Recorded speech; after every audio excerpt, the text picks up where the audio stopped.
Assalamualaikum warahmatullahi wabarakatuh. Selamat malam Bapak Ibu sekalian. Jadi pada video kali ini saya ingin mengajak Anda semua untuk berdiskusi tentang bagaimana cara mengidentifikasi, kemudian juga melakukan analisis terhadap berbagai pihak yang ada di sekitar kita atau yang ada di sekitar organisasi kita, serta bagaimana cara mengukur kepentingan mereka terhadap organisasi atau kemudian terhadap proyek-proyek serta kegiatan yang akan kita lakukan. Langsung saja kita masuk ke slide yang pertama. Nah, mari kita mulai diskusi dengan pertanyaan sederhana, yaitu what do we mean by stakeholders and their interests gitu. Jadi stakeholder adalah baik itu individu atau kemudian organisasi ya, atau lembaga atau kelompok lah seperti itu yang terdampak dan kemudian juga memberikan dampak atau mempengaruhi dan juga terpengaruh gitu ya terhadap aktivitas yang dilakukan oleh organisasi kita atau lembaga kita atau terhadap aktivitas atau terhadap proyek-proyek yang dilakukan oleh lembaga kita, terhadap kebijakan-kebijakan atau keputusan yang dikeluarkan oleh lembaga kita gitu. Dalam hal ini misalnya pemerintahan seperti itu ya. Jadi adalah stakeholder adalah mereka-mereka yang terpengaruh dan juga memberikan pengaruh. Nah, poin kedua adalah eh, apa yang membuat para stakeholder ini terpengaruh atau kemudian mempengaruhi organisasi kita atau kemudian proyek-proyek kita. Ada beberapa alasan. Sederhana adalah mungkin alasan akademik atau kemudian alasan politik atau kemudian ada alasan ekonomi atau selanjutnya ada alasan sosial atau alasan lingkungan misalnya.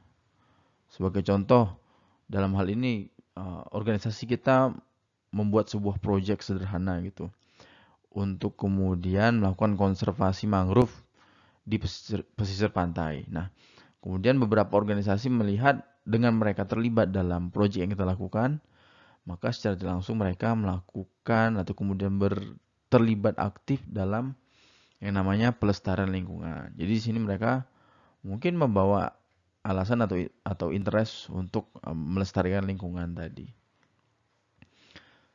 Bahwa stakeholder juga dapat dikategorikan menjadi tiga. Pertama itu ada primary, kemudian ada secondary, terakhir itu ada key stakeholder. Apa penjelasan lebih jauh dari masing-masing kategori ini akan saya jelaskan di slide berikutnya. Pertanyaan berikutnya, mengapa mengidentifikasi atau kemudian menganalisis stakeholder ini sangat penting dilakukan oleh organisasi Bapak Ibu sekalian. Pertama, dalam stage atau dalam tahapan perencanaan itu akan memberikan ide-ide baru atau kemudian organisasi Bapak Ibu sekalian akan mendapatkan masukan-masukan atau kemudian pendapat-pendapat baru yang mungkin sebelumnya belum terpikirkan ketika melakukan sebuah proyek atau kemudian ketika akan mengeluarkan sebuah kebijakan seperti itu. Kemudian pada proses pelaksanaan juga bahwa dengan melibatkan berbagai macam stakeholder, harapannya mereka akan mensupport gitu. Jadi secara tidak langsung kita akan menjadi lebih percaya diri dengan kebijakan yang kita keluarkan atau dengan program yang kita laksanakan seperti itu. Karena apa? Karena kita mendapatkan dukungan dari berbagai pihak, dari berbagai macam pihak gitu. Kemudian juga ketika terjadi persaingan atau terjadi semacam krisis atau konflik, posisi kita akan menjadi lebih kuat gitu. Karena kita dibackingi atau kemudian karena bekerja sama dengan banyak pihak, secara tidak langsung ketika terjadi suatu masalah, maka masalah tersebut tidak seutuhnya harus dipecahkan oleh kita, tapi bisa jadi dipecahkan dengan melibatkan berbagai stakeholder yang sudah kita list sebelumnya seperti atau sudah kita ajak diskusi sebelumnya. Kemudian dengan pelibatan stakeholder juga akan meningkatkan kredibilitas dari organisasi Bapak Ibu sekalian. Dalam artian apa? Artinya organisasi Bapak Ibu sekalian atau proyek yang Bapak Ibu sekalian lakukan itu transparan gitu, atau kemudian dapat diakui akuntabilitasnya seperti itu. Dan yang jelas adalah meningkatkan kemungkinan untuk kesuksesan. Artinya apa? Dengan melibatkan banyak pihak, harapannya adalah dapat beberapa kekurangan-kekurangan yang sebelumnya mungkin tidak mampu diselesaikan oleh organisasi Bapak Ibu sekalian dapat ditutupi oleh stakeholder-stakeholder lainnya seperti itu. Dan ya jelas itu akan membantu memberikan nilai sosial kepada masyarakat atau kemudian kepada target atau kepada beneficiaries dari program dan kebijakan yang kita keluarkan. Serta itu akan menyelamatkan kita dengan melibatkan stakeholder akan menyelamatkan kita dari berbagai macam dalam tanda kutip ketidaktahuan gitu. Yang mungkin saja dalam proses perumusan kebijakan atau dalam proses membuat sebuah program kita miss gitu loh. Jadi kita lupa akan sesuatu hal. Nah, selanjutnya yaitu siapa secara real case gitu ya. Para pemangku kepentingan itu. Jadi seperti penjelasan saya di slide sebelumnya bahwa ada 3 kategori. Yang pertama yaitu primary, yang kedua itu secondary, terakhir yang ketiga itu stakeholder, key stakeholder. Kita mulai dari yang pertama, primary. Jadi primary itu adalah individu atau kemudian kelompok atau organisasi yang terdampak atau kemudian memberikan dampak secara langsung, baik itu positif atau negatif. Contohnya misalnya perusahaan, dalam hal ini misalnya private gitu ya, mereka membuat sebuah program yang namanya bantuan modal untuk anggota kelompok gitulah.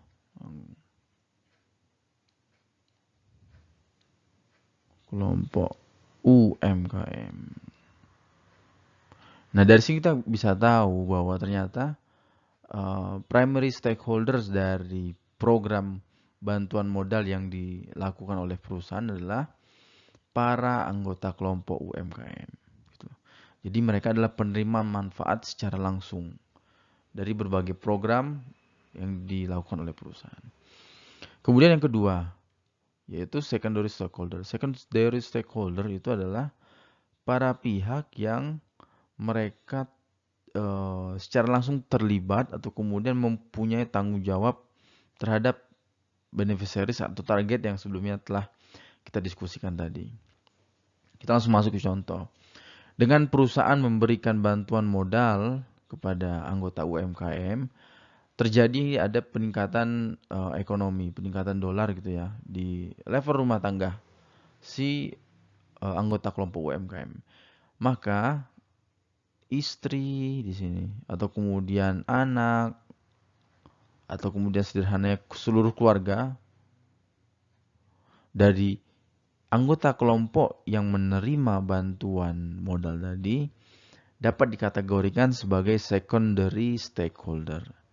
Jadi adalah mereka yang secara tidak langsung akan terdampak gitu dari bantuan modal, program bantuan modal untuk UMKM yang dilakukan oleh perusahaan. Nah, selanjutnya yang ketiga, kita masuk key stakeholder. Key stakeholder itu adalah para pihak yang mungkin sederhana bisa kita kategorikan sebagai yang nggak terlibat secara langsung seperti itu ya. Dalam ini misalnya ada pemerintah gitu. Kemudian juga ada those who can influence order atau media di sini. Media televisi, media cetak, media massa apapun ataupun media online gitu. Dan kemudian semua pihak-pihak yang dia memiliki kepentingan terhadap program yang kita lakukan gitu. Mungkin ada perbankan gitu. Karena apa? Karena kita mungkin selain memberikan bantuan modal, kita juga memberikan ada kegiatan bagaimana cara untuk melakukan kredit yang baik seperti itu. Jadi harapannya anggota kelompok tidak mangkrak dari kreditnya gitu. Dan dari sini kita bisa ketahui bahwa key stakeholder adalah para pihak siapapun itu, entah individu atau kelompok yang belum tercover di dalam secondary stakeholder serta primary stakeholder. Kalau dia belum tercover, maka masuk ke key stakeholder. Kita lanjut ke slide berikutnya. kapan sebenarnya proses identifikasi atau kemudian melakukan penilaian terhadap kepentingan stakeholder itu dilakukan. Jadi tidak ada jawaban yang pasti sebenarnya. Jadi tergantung dari organisasi ataupun lembaga Bapak Ibu sekalian. Akan tetapi pada dasarnya semakin cepat proses identifikasi stakeholder itu dilakukan, maka akan menjadi lebih baik gitu. Artinya apa? Kita bisa memetakan berbagai sederhananya mungkin potensi pihak mana saja yang bisa diajak kerjasama, pihak mana saja yang bisa memberikan bantuan kepada proyek yang akan kita lakukan, atau pihak mana saja yang bisa memberikan masukan-masukan ide, atau kemudian pendapat-pendapat baru terhadap kebijakan yang akan kita keluarkan gitu. Serta dalam waktu bersamaan juga membantu kita untuk memetakan yang namanya risk atau resiko lah gitu. Dengan mengetahui seberapa besar resiko yang akan kita terima nantinya, kita ataupun organisasi Bapak Ibu sekalian akan lebih siap gitu. Akan lebih matang dan mungkin proses penanganannya bisa dilakukan lebih cepat. Bagaimana cara kita melakukan identifikasi dan menganalisis stakeholder serta kepentingan yang menyertai mereka gitu. Hal pertama bisa dilakukan adalah dengan brainstorming jelas gitu. Kemudian yang kedua, kita juga bisa melakukan atau mengumpulkan data dari informan yang ada di masyarakat. Bagaimana cara melakukannya? Lewat misalnya social mapping gitu. Atau riset-riset lainnya yang spesifik ditujukan untuk melakukan membuat list berbagai macam stakeholder yang ada di sekitar perusahaan gitu ya. Kemudian lebih sederhana lagi, lebih ringkas lagi dengan melibatkan lembaga atau kemudian berkonsultasi dengan lembaga-lembaga lain yang mereka mungkin sudah membuat proyek yang serupa dengan yang akan kita lakukan, atau kemudian lembaga-lembaga lain yang mereka mungkin sudah mengeluarkan kebijakan yang mirip dengan kebijakan yang akan kita keluarkan seperti itu. Misalnya dalam konteks pemerintah daerah gitu ya. Oh ternyata kebijakan seperti ini sudah ada di daerah Jakarta gitu. Jadi sebelum pemerintah Jogja membuat kebijakan tersebut, jadi mereka melakukan studi banding atau kemudian meminta masukan dari pemerintah Jakarta bagaimana dampak atau kemudian positif negatif dari kebijakan yang mereka keluarkan seperti itu. Intinya adalah berkonsultasi. Atau juga bisa melakukan konsultasi dengan lembaga-lembaga yang mereka mempunyai kapabilitas di sana. Dalam hal ini mungkin konsultan-konsultan untuk kemudian melakukan stakeholder mapping atau kemudian melakukan stakeholder engagement yang harapannya bisa memberikan masukan kepada Bapak Ibu sekalian berbagai stakeholder yang mempengaruhi dan juga terpengaruhi oleh lembaga kita gitu. Dan lebih mudah lagi adalah ketika kita sudah mengetahui satu buah stakeholder atau kemudian beberapa stakeholder, maka dengan proses komunikasi yang intens, kita bisa mendapatkan ide-ide stakeholder baru dari stakeholder yang sudah kita dapatkan. Misalnya kita dari program bantuan modal UMKM tadi, ternyata primary stakeholder kita kan adalah mereka anggota kelompok gitu, mereka anggota kelompok. Setelah dilakukan pendekatan, komunikasi secara baik dan intens, ternyata didapat stakeholder baru, yaitu adanya tengkulak dari program-program atau produk-produk yang dibuat oleh mereka. Maka di sini kita bisa mengetahui ya, kita atau dapat ide-ide baru lah dari stakeholder yang sudah kita lakukan konsultasi atau komunikasi. Atau lebih dengan cara dengan cara yang terang-terangan melakukan proses mengiklan gitu. Jadi ketika kita mungkin akan melakukan semacam sederhananya mungkin round table discussion gitu, dan Bapak Ibu sekalian pingin melibatkan sebanyak mungkin stakeholder, ya tinggal melakukan iklan atau kemudian mengkampanyekan bahwa dalam waktu dekat organisasi Bapak Ibu sekalian akan melakukan diskusi terbuka gitu. Siapapun itu baik individu ataupun organisasi silakan datang gitu, memberikan masukan kepada kami. Nah, itu secara sederhana seperti itu. Nah, ini saya coba berikan ilustrasi sederhana. Jadi gambar yang Bapak Ibu sekalian lihat di dalam video adalah bisnis model canvas gitu. Ini singkatnya adalah memberikan kita informasi tentang bagaimana bisnis dari organisasi yang bagaimana organisasi kita menjalankan bisnis gitu, atau kemudian value chain ya mungkin. Gitu. Makanya nanti ada beberapa hal yang mungkin Bapak Ibu sekalian bisa skip. Yang pertama mungkin berkaitan dengan cost structure, tidak usah dipahami, atau revenue stream. Kemudian juga value proposition. Gitu. Tapi kalau Bapak Ibu sekalian pingin tahu masing-masing segmen dari bisnis model canvas ini apa saja, penjelasan lebih detail, silakan klik video di pojok kanan atas gitu ya. Saya kembali ke gambar bahwa dengan melihat segmen-segmen yang ada di dalam gambar ini, kita bisa melihat stakeholder mana saja yang terlibat atau kemudian terpengaruh atau memberikan pengaruh terhadap organisasi kita, mulai dari hulu ke hilir gitu, mulai dari awal proses bisnis sampai akhir proses bisnis gitu, atau kemudian mulai dari sebuah produk itu direncanakan sampai produk itu sampai di tangan konsumen gitu. Di sini Bapak Ibu sekalian nanti akan di key partners akan mengidentifikasi kira-kira siapa saja sih pihak-pihak yang menjadi partner dari proses bisnis Bapak Ibu. Dalam hal ini mungkin ada supplier, kemudian ada pemerintah juga mungkin bisa masuk di sini gitu.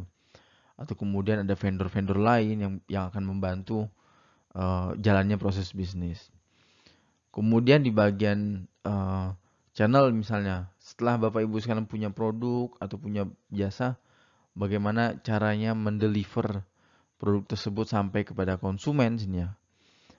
Mungkin lewat penyedia jasa atau kemudian ekspedisi seperti itu. Jadi kan kita tahu bahwa ada stakeholder yang harus kita coba rangkul dan kita komunikasikan, yaitu mereka-mereka penyedia jasa ekspedisi. Kemudian ada customer segment sendiri, itu sebagai stakeholder tersendiri gitu. Nah, dia adalah cara mengidentifikasi stakeholder secara sederhana.